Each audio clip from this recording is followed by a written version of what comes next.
뱃살과 혈당 잡는 소금물의 비밀 세포를 말랑하게 만드는 20분 가이드. 안녕하세요, 여러분. 오늘은 특별한 이야기를 준비했습니다. 뱃살 때문에 고민하시나요?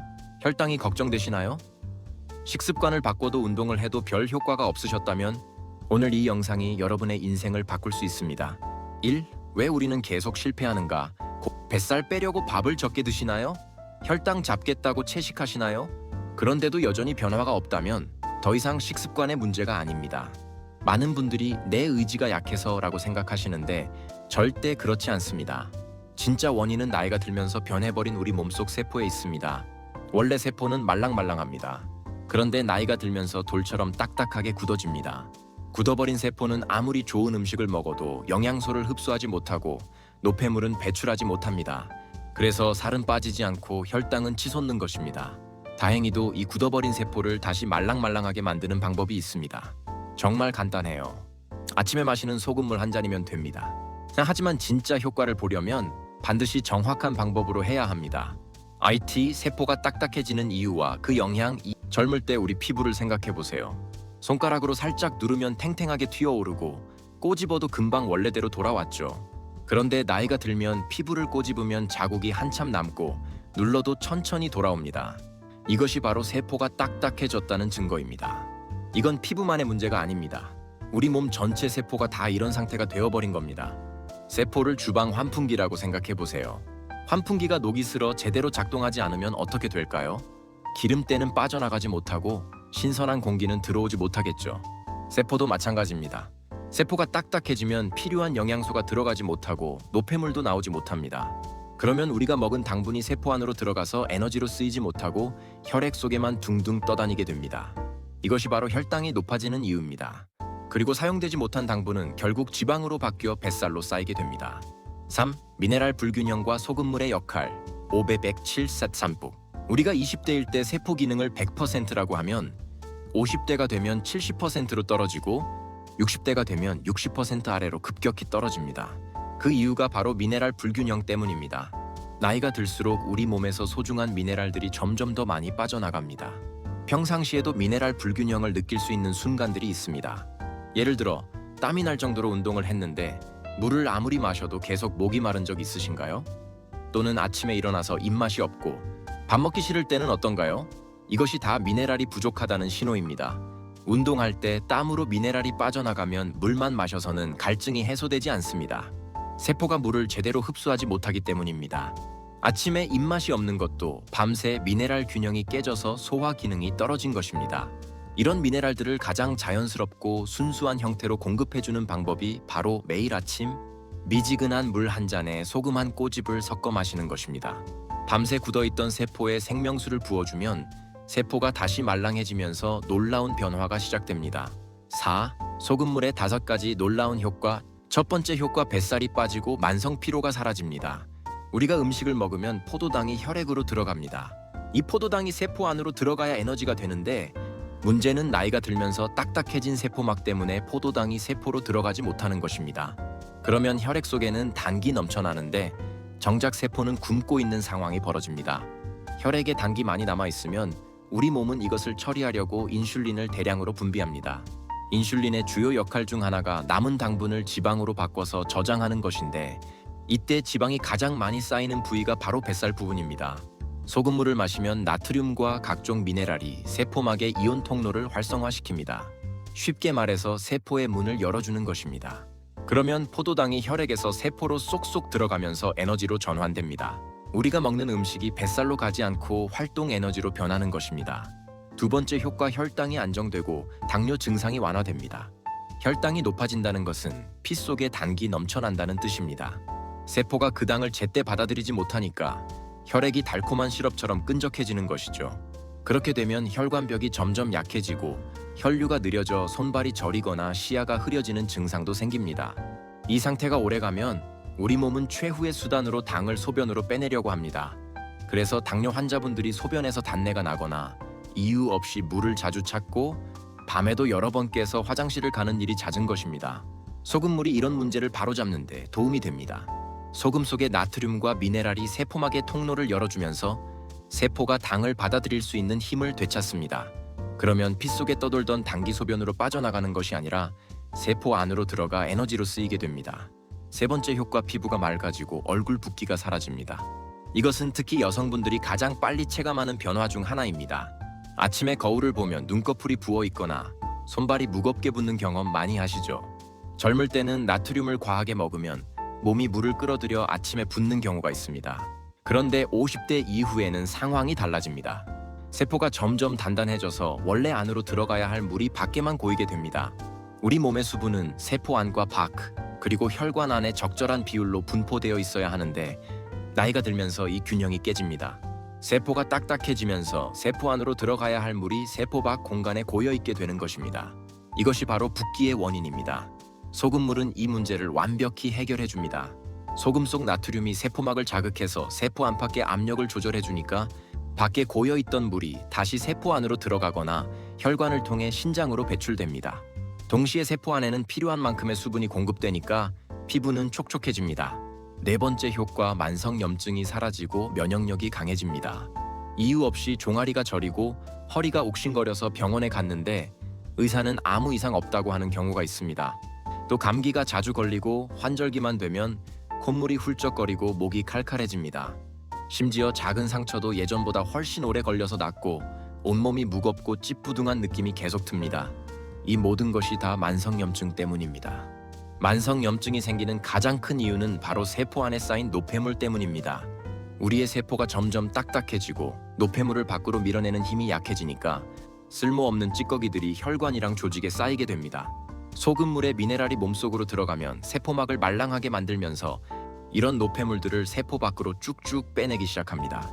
동시에 신선한 영양분과 산소가 세포 안으로 들어가면서 세포가 건강하게 재생됩니다. 염증의 원인이 제거되니까 자연스럽게 염증 수치가 떨어지는 것입니다. 다섯 번째 효과, 변비가 사라집니다.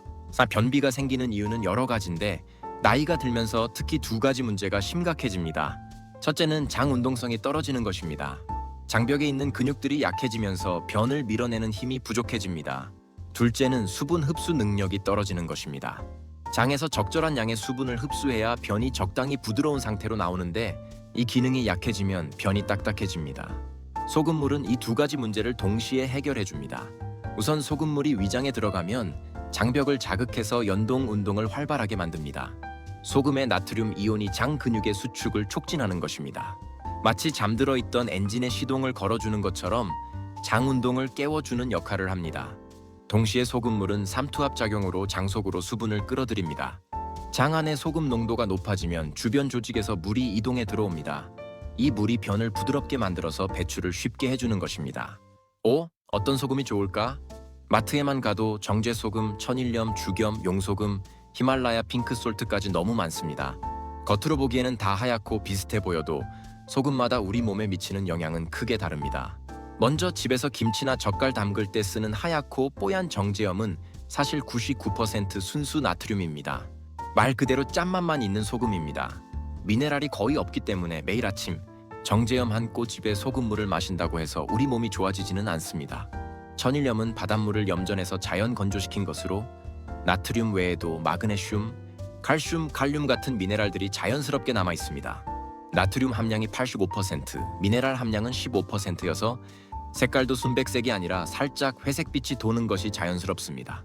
또한 소금 가격이 많이 올랐지만 그래도 추천드리는 소금 중에는 가격이 가장 저렴합니다. 처음 시작하시는 분들은 천일염만 써도 충분합니다. 죽염은 천일염을 대나무통에 넣고 소나무 장작으로 고온에서 구워서 만든 것입니다. 이 과정에서 불순물은 제거되고 미네랄은 더 농축됩니다. 알칼리성도 높아져서 몸의 산성화를 막아주는 효과도 있습니다. 확실히 좋지만 제조 과정이 복잡해서 가격이 비쌉니다. 히말라야 핑크솔트는 히말라야 산맥에서 채취한 암염인데 14가지 미네랄이 들어있다고 합니다. 특히 철분이 많아서 그 특유의 핑크색이 나는 것입니다. 이 소금이 특별한 이유는 2억 5천만 년 전에 바다였던 곳이 땅속 깊이 묻혔다가 산맥으로 솟아오른 지역이라 현재 바다의 오염과는 전혀 상관이 없다는 점입니다. 그래서 미세 플라스틱이나 환경 오염 물질의 걱정이 적습니다. 용소금은 천일염을 복사열로 구운 것인데 직화로 굽는 죽염과는 달라서 중금속 걱정이 없고 해수를 완전히 빼낸다는 특징이 있습니다. 풍부한 미네랄의 맛도 깔끔하고 쓴맛이 없어서 좋아하시는 분들이 많습니다. 이런 프리미엄 소금들의 효과 차이는 그렇게 크지 않습니다. 천일염으로 3개월 하시고 나서 죽염으로 바꿔보면 조금 더 좋은 것 같네 정도입니다. 극적인 차이는 아닙니다. 맛소금이나 정제염만 드시지 않으면 어떤 것을 드셔도 무방합니다. 가장 중요한 것은 편해야 오래 한다는 점입니다. 소금 그라인더를 사용하면 물컵 위에서 한 바퀴만 돌리면 딱 적당한 양이 나와서 편리합니다. 특히 히말라야 핑크솔트가 그라인더 형태로 많이 나와 있고 가격도 많이 낮아져서 500달의 그라인더 세트가 10,000원 정도면 구입할 수 있습니다. 6. 소금물 어떻게 마셔야 할까? 1,500, 1,800 소금물은 무조건 아침에 일어나자마자 공복에 마셔야 합니다. 왜냐하면 밤새 우리 몸에서 흘러나온 땀과 노폐물들과 함께 나트륨, 칼륨, 마그네슘 같은 중요한 미네랄들이 체액과 함께 몸 밖으로 빠져나가기 때문입니다. 그래서 우리가 이 미네랄들을 다시 채워야 하는데 밤새 비워진 위장 사이로 소금물 한 컵이 들어가면 온몸의 세포로 미네랄이 빠르게 채워지기 시작합니다. 식사 직후에 마시면 흡수 속도가 현저하게 느려져 그냥 짠 음식을 먹는 것과 다름없으니 공복에 마시는 방법을 꼭 지켜주셔야 합니다. 소금물을 마시는 양은 200ml 종이컵을 꽉 채운 정도의 소금 적게 한 꼬집이나 그라인더로 한 바퀴 돌려서 넣으시면 딱 좋습니다. 이 정도가 우리 몸의 체액과 비슷한 농도입니다. 사람에 따라 짠맛의 기준이 다른데 본인이 먹었을 때 약간 짭짤한 맛이 나야 합니다. 소금물을 만들었다고 해서 벌컥벌컥 마시면 안 됩니다. 한 모금씩 입에 머금고 입안에서 한 바퀴 돌려준 다음에 삼키세요. 이렇게 하는 이유는 입안의 점막에서도 미네랄이 흡수되기 때문입니다. 또 침샘을 자극해서 소화액 분비도 도와주고요. 급하게 마시면 이런 효과를 놓치게 됩니다. 물 온도는 미지근한 것이 좋습니다. 차가우면 위에 충격을 주고 소금도 잘 녹지 않습니다. 그렇다고 뜨거우면 입안에 머금을 수가 없습니다. 손으로 만져봤을 때 뜨겁다는 느낌이 안 들 정도면 충분합니다. 7. 소금물의 효과를 높이는 팁과 주의사항 1,800, 2,000 효과를 높이는 팁 소금물을 마신 후에는 20분 정도는 아무것도 먹지 마세요. 소금물이 충분히 흡수될 시간을 주는 것입니다. 하루 물 섭취량을 평소보다 조금 늘리세요. 소금물을 마시면 자연스럽게 갈증이 날 수 있습니다. 이건 몸이 수분 균형을 맞추려는 정상적인 반응이니까 이때 물을 충분히 마시는 것이 좋습니다. 하루에 1.5에서 2L 정도가 적당합니다. 매일 규칙적으로 같은 시간에 마시세요. 우리 몸은 리듬을 좋아합니다. 매일 같은 시간에 마시면 몸이 그 리듬에 맞춰서 더 효율적으로 흡수하고 활용하게 됩니다. 최소 3개월은 꾸준히 하세요. 세포막이 변화하고 몸이 적응하는 데는 시간이 필요합니다. 하루 이틀로는 큰 변화를 기대하기 어렵습니다. 주의사항 고혈압약을 드시거나 신장 질환이 있으신 분들은 반드시 담당 의사와 상담하고 시작하세요. 소금물 자체가 나쁜 것은 아니지만 기존에 드시던 약물과 상호작용할 수 있습니다. 소금물을 시작하면 처음 3일에서 5일 정도는 소변을 더 자주 볼 수 있습니다. 이건 몸에서 불필요한 수분과 노폐물을 배출하는 과정이라 정상적인 반응입니다. 소금물을 마시고 나서 속이 쓰리거나 메스꺼운 느낌이 든다면 즉시 중단하고 물을 많이 드세요. 이런 증상이 나타나는 건 소금 농도가 너무 높거나 위산이 과다한 상태일 수 있습니다. 혈압약이나 당뇨, 기타 만성질환 약을 드시는 분들은 소금물과 최소 30분 이상 간격을 두고 드세요. 소금물이 약효 흡수에 영향을 줄 수 있습니다. 임신 중이거나 수유 중인 분들, 신부전이나 기타 심장 질환이 있으신 분들은 소금물을 피하시는 것이 좋습니다. 소금물은 정말 간단한 건강 관리 방법입니다. 복잡한 준비나 비싼 장비가 필요한 것도 아니고 그냥 아침에 소금물 한 잔만 마시면 됩니다. 하지만 간단하다고 해서 대충 하시면 안 됩니다. 올바른 방법으로 꾸준히 해야 효과를 볼 수 있습니다. 특히 처음 시작하시는 분들은 욕심내지 마시고 정말 소량부터 천천히 시작하세요. 첫 주에는 한 꼬집도 안 되는 정말 조금만 넣어서 몸이 적응할 시간을 주는 것이 가장 중요합니다. 여러분 모두 이 정보가 도움이 되었기를 바랍니다. 여러분의 이야기를 댓글로 남겨주세요. 건강한 세포로 활기찬 삶을 사시길 바랍니다. 오늘 영상이 마음에 드셨다면 좋아요와 구독 부탁드립니다. 여러분의 응원이 저에게는 큰 힘이 됩니다. 마음을 편하게 지내시려면 건강이 선행돼야 되기 때문에 영상 제작해 보았습니다. 다음 영상에서 또 만나요.